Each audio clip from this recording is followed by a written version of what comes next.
Hello, Radhe Radhe, नमस्कार दोस्तों। Welcome back to my YouTube channel. आप सभी का मेरे यूट्यूब चैनल में बहुत बहुत स्वागत है दोस्तों। तो चलिए देख लेते हैं ये आपके हिंदी के क्वेश्चन जो कि आपके एग्ज़ाम के लिए रहने वाले हैं बहुत ही महत्वपूर्ण दोस्तों। ठीक है दोस्तों, आपका ज़्यादा समय ना वेस्ट करते हुए चलते हैं हम क्वेश्चन की तरफ। ठीक है दोस्तों, तो पहला क्वेश्चन देखते हैं दोस्तों।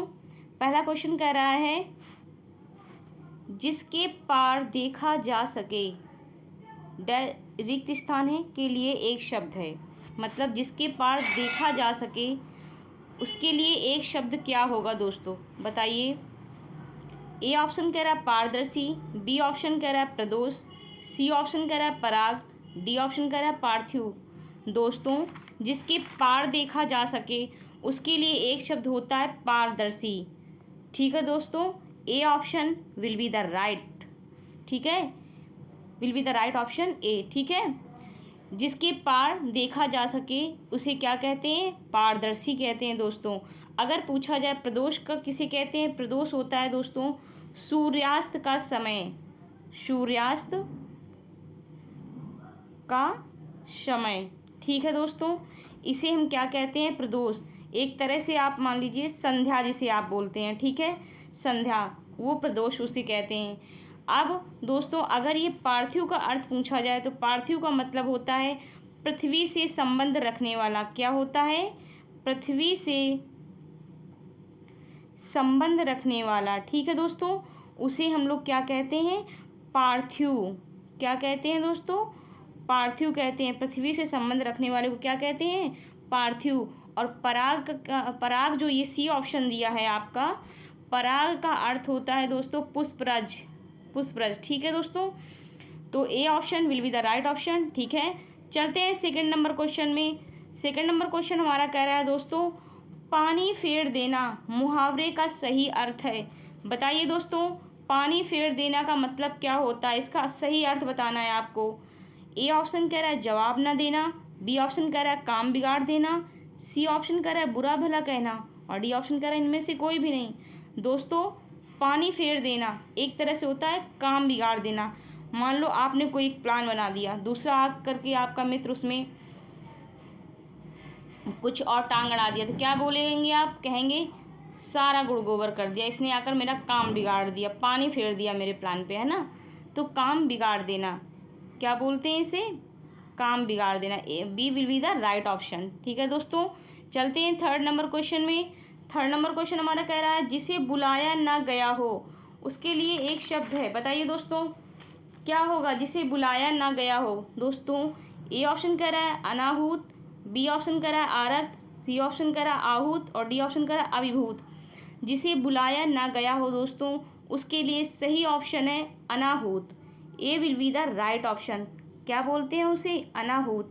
जिसे बुलाया ना गया हो उसे अनाहूत कहते हैं। ठीक है दोस्तों, और अगर क्वेश्चन किया जाए जिसे बुलाया गया हो दोस्तों, जिसे बुलाया गया हो उसे आहूत कहते हैं। ठीक है, सी इसमें क्या कहा जाएगा, जिसे बुलाया गया हो, जिसे बुलाया गया हो उसे दोस्तों क्या कहेंगे, आहूत कहेंगे। ठीक है, ठीक है दोस्तों। अभिभूत का मतलब होता है दोस्तों, अभिभूत जो डी ऑप्शन दिया है, अभिभूत का अर्थ होता है एक तरह से आप पराजित किया हुआ। ठीक है दोस्तों, पराजित, पराजित किया हुआ। ठीक है, पराजित किया हुआ। ठीक है दोस्तों, और ये आरक्त जो दिया हुआ है वर्ड बी ऑप्शन, इसका मतलब होता है हल्का लाल। ठीक है दोस्तों, एक्सप्लेन कर दिया चारों ऑप्शन। चलते हैं, जिसे बुलाया ना गया हो क्वेश्चन आपका ये था, अनाहूत उसे कहते हैं। ठीक है, और जिसे बुलाया गया हो उसे आहूत कहते हैं। ठीक है दोस्तों, चलते हैं फोर्थ नंबर क्वेश्चन में। फोर्थ नंबर क्वेश्चन हमारा कह रहा है, कई वर्षों तक भारत के, फिर यहाँ पे रिक्त स्थान है, पराधीनता की बेड़ियाँ पड़ी रहीं।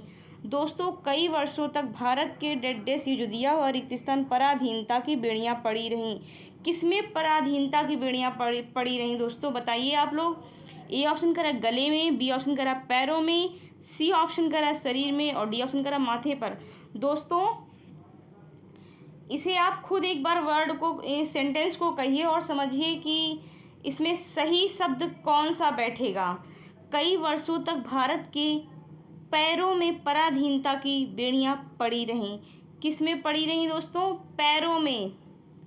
समझ रहे हो आप?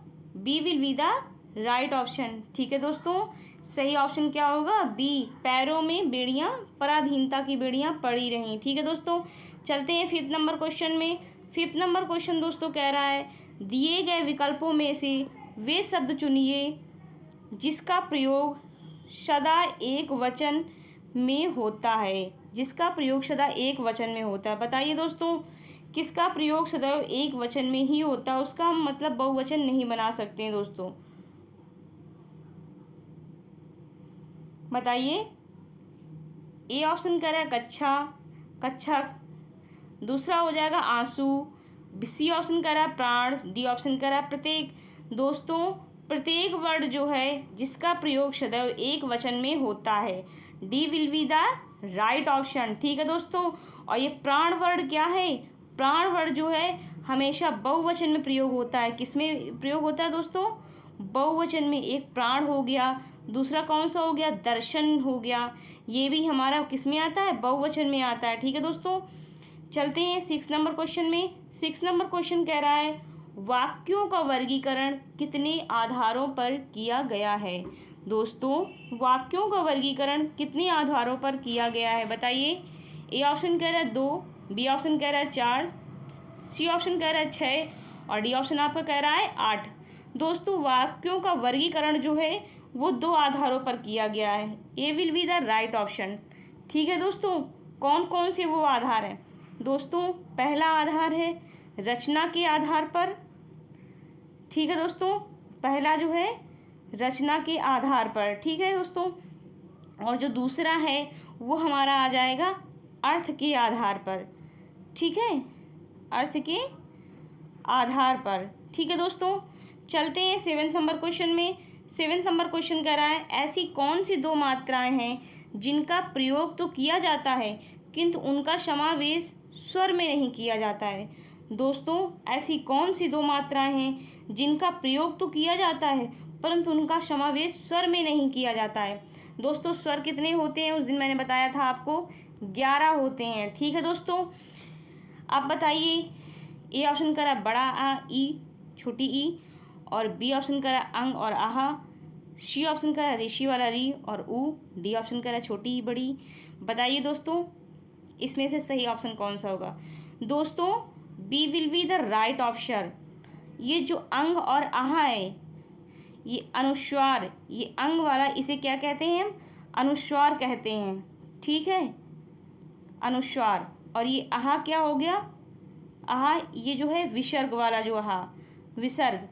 ये जो 2 वर्ड हैं दोस्तों, इनका प्रयोग मात्रा में तो ये 2 मात्राएं तो हैं बट इनका समावेश स्वर में नहीं किया जाता। ठीक है दोस्तों, तो ये दोनों वर्ड क्या कहलाते हैं? ये एक तरह से अयोगवाह हैं। कौन से वर्ड हैं? कौन से शब्द हैं दोस्तों? अयोगवाह शब्द हैं। ठीक है, अयोगवाह शब्दों की संख्या कितनी होती है? 2 होती है। इन्हें अयोगवाह शब्द कहते हैं। ठीक दोस्तों, चलते हैं 8th नंबर क्वेश्चन में। 8th नंबर क्वेश्चन कह रहा है दोस्तों, वही 7th क्वेश्चन आपका फिर से रिपीट हो गया दोस्तों। पूछ रहा है कि वही 2 मात्राएं आपको बताना है जिनका प्रयोग जो है, ऐसी कौन सी 2 मात्राएं हैं जिनका प्रयोग तो किया जाता है पर उनका समावेश स्वर में नहीं किया जाता है? जो जस्ट अभी मैंने पहले बताया दोस्तों, B will be the right option. ठीक है, एक्सप्लेन करने की ज़रूरत नहीं है इसमें, आपको बताया अभी। 8 नंबर क्वेश्चन में चलते हैं। 8 नंबर क्वेश्चन कह रहा है दोस्तों, यदा कदा के सही अर्थ क्या हैं? यदा कदा के सही अर्थ क्या हैं? बताइए दोस्तों, यदा कदा के सही अर्थ क्या हैं? यदा का अर्थ होता है दोस्तों, यदा का अर्थ क्या होता है? जब। देखिए दोस्तों, यहाँ पे मैं आपको बता रही हूँ, यदा का अर्थ होता है जब, और ये जो कदा दिया है, कदा का अर्थ क्या होगा दोस्तों? कदा का अर्थ होता है कब। अब आप चारों ऑप्शन में ढूंढो, जब और कब किस वाले ऑप्शन में लिखा है? ए ऑप्शन में जब और कब लिखा है दोस्तों, बी ऑप्शन में जब तब लिखा है, सी ऑप्शन में कब तब लिखा है, डी ऑप्शन में यहाँ वहाँ लिखा है। दोस्तों, पहले ही ए ऑप्शन मिल गया है हमारा, जब और कब। A will be the right option. ठीक है, ठीक है दोस्तों, कि यदा का मतलब क्या होता है? जब, और कदा का अर्थ होता है कब, तो A will be the right option. ठीक है दोस्तों, चलते हैं 9th नंबर क्वेश्चन में। 9th नंबर क्वेश्चन हमारा कह रहा है दोस्तों, केशव दास द्वारा रचित आध्यात्मिक ग्रंथ का नाम क्या था? बताइए, केशव दास द्वारा रचित आध्यात्मिक ग्रंथ का नाम क्या था? दोस्तों, इनके आध्यात्मिक ग्रंथ का नाम आप लोगों को इन चारों ऑप्शनों को पढ़ करके बताना है। ए ऑप्शन कह रहा है रामचंद्रिका, बी ऑप्शन कह रहा है विज्ञान गीता, सी ऑप्शन कह रहा है कवि प्रिया और डी ऑप्शन कह रहा है रसिक प्रिया। दोस्तों, केशव द्वारा जो रचित आध्यात्मिक ग्रंथ है उसे विज्ञान गीता, क्या नाम था? विज्ञान गीता नाम था। ठीक है, B will be the right option. चलते हैं 10th नंबर क्वेश्चन में। 10th नंबर क्वेश्चन कर रहा है, 10th नंबर क्वेश्चन में आइए दोस्तों, हिम तरंगिणी किसका काव्य संग्रह है? हिम तरंगिणी किसका काव्य संग्रह है? बताइए दोस्तों, हिम तरंगिणी किसका काव्य संग्रह है? ए ऑप्शन कह रहा है माखनलाल चतुर्वेदी का, बी ऑप्शन कह रहा है दिनकर का, सी ऑप्शन कह रहा है राम कुमार वर्मा का और डी ऑप्शन कह रहा है इनमें से कोई भी नहीं। दोस्तों, हिम तरंगिणी जो है माखनलाल चतुर्वेदी का है काव्य संग्रह। किसका है? माखनलाल चतुर्वेदी का। A will be the right option. ठीक है दोस्तों, चलते हैं 11 नंबर क्वेश्चन में। 11 नंबर क्वेश्चन हमारा ये कह रहा है, आधुनिक ढंग से पहला एकांकी किसे माना जाता है? आधुनिक ढंग से पहला एकांकी किसे माना जाता है? दोस्तों, आधुनिक ढंग से जो पहला एकांकी है वो हमारा माना जाता है बादल की मृत्यु। किसे माना जाता है? बादल की मृत्यु। इसे A will be the right option. ठीक है दोस्तों, अगर एक घूंट बी वाला पूछा जाए तो ये किसकी रचना है? ये जयशंकर प्रसाद की है। ठीक है दोस्तों, ये जयशंकर प्रसाद की है एक घूंट। ठीक है, तो इसमें सही ऑप्शन होगा A will be the right option. चलते हैं 12 नंबर क्वेश्चन में दोस्तों। अट्टालिका का तद्भव बताना है दोस्तों। अट्टालिका का तद्भव रूप बताना है आपको। बताइए, ए ऑप्शन करा अटारी, बी ऑप्शन करा कमरा और सी ऑप्शन करा हंसी, डी ऑप्शन करा इनमें से कोई भी नहीं। दोस्तों, अट्टालिका को जो तद्भव है हिंदी रूप, उसे हम क्या कहते हैं? अटारी कहते हैं। A will be the right option. ठीक है दोस्तों, चलते हैं 13 नंबर क्वेश्चन में। 13 नंबर क्वेश्चन हमारा ये कह रहा है, भाववाचक संज्ञा कितने प्रकार के शब्दों से बनती है? दोस्तों, भाववाचक संज्ञा आपको बताना है। भाववाचक संज्ञा हमारे कितने प्रकार के शब्दों से बनती है दोस्तों? ए ऑप्शन कह रहा 4 प्रकार से, बी ऑप्शन कह रहा 5 प्रकार से, सी ऑप्शन कह रहा 3 प्रकार से, डी ऑप्शन कह रहा 2 प्रकार से। दोस्तों, भाववाचक जो संज्ञा होती है वो 5 प्रकार से बनती हैं। कितने प्रकार से बनती हैं? 5 प्रकार से। B will be the right option. ठीक है दोस्तों, वो 5 प्रकार कौन कौन सी हैं दोस्तों? एक तो हमारा हो गया जातिवाचक। कौन कौन सी? पहला हो गया जातिवाचक। ठीक है दोस्तों, जातिवाचक संज्ञा। दूसरा हो गया विशेषण से, विशेषण से बनेगी हमारी ये भाववाचक जो संज्ञा है, जातिवाचक संज्ञा से बनेगी और विशेषण से बनेगी। तीसरी हमारी हो जाएगी क्रिया से। ठीक है दोस्तों, क्रिया से। चौथी क्या हो जाएगी? सर्वनाम से। सर्वनाम से भी हम भाववाचक संज्ञा बनती है। ठीक है दोस्तों, और पांचवा क्या हो जाएगा? पांचवा हमारा अव्यय हो जाएगा। क्या हो जाएगा दोस्तों? अव्यय। ठीक है, पहला ये हो गया आपका, ये दूसरा हो गया, ये तीसरा हो गया और चौथा ये हो गया और पांचवा हमारा क्या हो गया? अव्यय हो गया। ठीक है दोस्तों, भाववाचक संज्ञा कितने प्रकार के शब्दों से बनती हैं? 5 प्रकार के शब्दों से बनती हैं, जो कि मैंने पांचों लिख दी हैं। ठीक है दोस्तों, आप लोग इसे नोट्स में लिख लीजिए, नोट कर लीजिए। ठीक है, चलते हैं 14 नंबर क्वेश्चन में दोस्तों। 14 नंबर क्वेश्चन कह रहा है, मोहन चाय पीकर, देखिए दोस्तों, मोहन चाय पीकर बैठ गया, कौन सी क्रिया है? देखिए दोस्तों, यहाँ पर 2 क्रियाएं कर रहा है।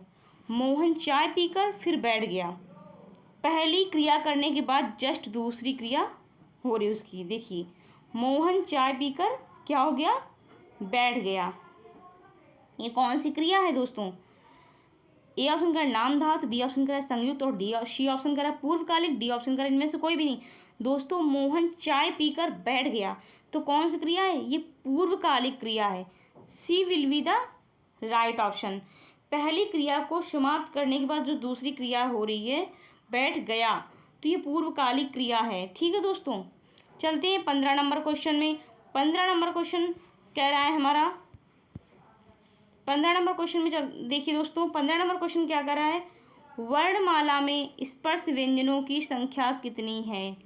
बताइए दोस्तों, वर्णमाला में स्पर्श व्यंजनों की संख्या कितनी है? बताइए दोस्तों। ए ऑप्शन कह रहा है 25, बी ऑप्शन कह रहा है 20, सी ऑप्शन कह रहा है 30 और डी ऑप्शन कह रहा है 22। बताइए दोस्तों कमेंट बॉक्स में इसका आंसर हमें जल्दी से जल्दी बताइए आप लोग। वर्णमाला में स्पर्श व्यंजनों की संख्या कितनी है दोस्तों? देखिए दोस्तों, स्पर्श व्यंजनों की जो संख्या है वो हमारी कितनी है? 25 है। ठीक है दोस्तों, कितनी है टोटल? 25 है। ठीक है दोस्तों, का वर्ग से पा वर्ग तक, ठीक है, का से पा वर्ग तक कितनी आ जाएंगी हमारी? 25 आ जाएंगी। ठीक दोस्तों, 25 हमारी ये संख्याएं आ जाएंगी। और 2 वर्ड और आते हैं। ठीक है दोस्तों, डा ढा, डा और ढा। ठीक है दोस्तों, जिन्हें मिलाकर के टोटल कितनी हो जाती हैं? 27 हो जाती हैं। ठीक है, 25 वर्ड इसमें आते हैं स्पर्श व्यंजनों की संख्या में। ठीक है, अगर आपसे कोई इसमें क्वेश्चन ये भी बन सकता है कि अंतःस्थ व्यंजनों कितनी संख्या होती है? बताइए, अंतःस्थ किसे कहते हैं? अंतःस्थ या ऊष्म व्यंजन या जैसे स्पर्श व्यंजन हो गया, वैसे आपसे पूछ लिया जाए ऊष्म व्यंजनों की संख्या कितनी होती है? ऊष्म व्यंजनों की संख्या कितनी होती है दोस्तों, ये बताइए। ऊष्म व्यंजनों की जो संख्या होती है दोस्तों वो भी 4 होती है। ठीक है, और अंतःस्थ व्यंजनों की संख्या कितनी होती है? अंतःस्थ व्यंजनों की संख्या ये भी दोस्तों 4 होती है। कौन कौन सी? या, रा, ला और एक होती है वा। ठीक है, और अंतःस्थ में वो षटकारी वाला शा और षटकोण वाला शा और सा से सपेरा वाला जो शा आप बनाते हो और हा। ठीक है दोस्तों, चलते हैं 16 नंबर क्वेश्चन में। 16 नंबर क्वेश्चन हमारा कह रहा है दैनिक हिंदुस्तान में संवाददाता के पद के लिए किसे आवेदन पत्र लिखेंगे? दोस्तों, दैनिक हिंदुस्तान में संवाददाता के पद के लिए आप किसे पत्र लिखेंगे? बताइए दोस्तों, किसे पत्र लिखेंगे? ए ऑप्शन कह रहा है संपादक महोदय, बी ऑप्शन कह रहा है प्रचारक महोदय, सी ऑप्शन आपका कह रहा है अधिकारी महोदय और डी ऑप्शन कह रहा है इनमें से कोई भी नहीं। दोस्तों, दैनिक हिंदुस्तान में संवाददाता के पद के लिए हम संपादक महोदय को पत्र लिखेंगे। किसको पत्र लिखेंगे? संपादक महोदय को। A will be the right option. ठीक है दोस्तों, चलते हैं 17 नंबर क्वेश्चन पे। 17 नंबर क्वेश्चन हमारा ये कह रहा है कि रामचंद्रिका किसकी रचना है? बताइए दोस्तों, रामचंद्रिका किसकी रचना है? ए ऑप्शन कर रहा है केशव की है, बी ऑप्शन कर रहा है सेनापति और सी ऑप्शन कर रहा है मोहनलाल मिश्र की, डी ऑप्शन कर रहा है इनमें से कोई भी नहीं। बताइए दोस्तों, रामचंद्रिका जो रचना है दोस्तों वो केशव जी की है। किसकी है? केशव जी की है। A will be the right option. ठीक है दोस्तों, चलते हैं 18 नंबर क्वेश्चन पे। 18 नंबर क्वेश्चन कह रहा है जयशंकर प्रसाद की देखिए दोस्तों, जयशंकर प्रसाद की पहली कहानी कौन सी थी? जयशंकर प्रसाद की पहली कहानी कौन सी थी दोस्तों? बताइए आप लोग कमेंट बॉक्स में। ए ऑप्शन कह रहा है ग्राम, बी ऑप्शन कह रहा है सालवती और सी ऑप्शन कह रहा है मछुआ और डी ऑप्शन कह रहा है इनमें से कोई भी नहीं। दोस्तों, जयशंकर प्रसाद की जो पहली कहानी थी वो ग्राम थी। कौन सी थी? ग्राम। A will be the right option. ठीक है, चलते हैं 19 नंबर क्वेश्चन पे। 19 नंबर क्वेश्चन कह रहा है रात का विलोम क्या है? दोस्तों, ये तो आपके लिए हलवा ही होगा क्वेश्चन। क्यों? कक्षा 1-2 में पूछा जाने वाला सवाल। रात, दाल भात, रात दिन, है ना, आकाश का पाताल। आप तो इसको कर ही लेंगे सब लोग। अच्छा, इसका कमेंट बॉक्स में आंसर बताइए सब लोगों का। 19 नंबर का क्वेश्चन ये जो है इसका कमेंट में इसका आंसर सब लोगों को देना है। ठीक है दोस्तों, बताइए रात का विलोम। ए ऑप्शन कह रहा है सुबह, बी ऑप्शन कह रहा है शाम, सी ऑप्शन कह रहा है दिन, डी ऑप्शन कह रहा है दोपहर। तो रात का क्या होता है दोस्तों? आपका रटाया दिन। C will be the right option.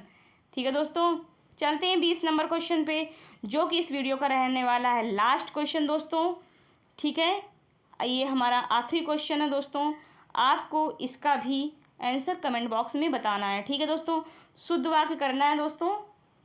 बताइए, शुद्ध वाक्य का चयन करना है। ये ऑप्शन कह रहा है तुम, इसमें से कौन सा शुद्ध वर्ड लिखा है दोस्तों, शुद्ध सेंटेंस आपको बताना है।